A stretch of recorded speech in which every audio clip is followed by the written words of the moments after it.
Et bonjour tout le monde. Allez, nouvelle vidéo, l'avancement de cette direction.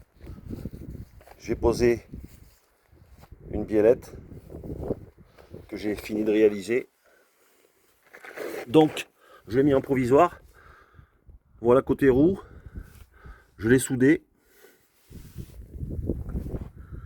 Et là, la pièce que j'ai réalisée pour réunir la rotule filetée et pouvoir régler par ce fait le parallélisme. Alors bon, après le parallélisme c'est un bien grand mot puisque je vais le faire à l'œil sur un tracto. Je pense pas que ça me bouffe du pneu.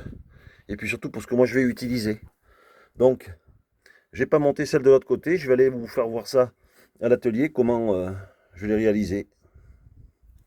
Au passage, merci pour les commentaires constructifs.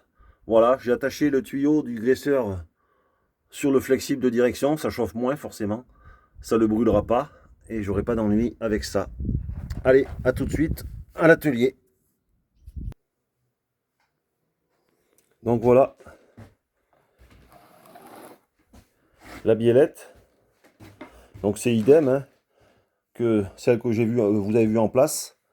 À cet endroit, j'ai mis à l'intérieur un M14 de 5 cm, donc ça prend 2 cm sur chaque bout de bras. Voilà la pièce que j'ai réalisée pour tenir la rotule filetée. Donc on va se mettre à la lumière, voilà. Là, le filetage à l'intérieur, M20 par 150 comme la rotule. Les deux oreilles que j'ai soudées, voilà. Du coup, j'ai mis un écrou, j'aurais pu effectivement mettre un bout de fer un peu plus épais, fileté.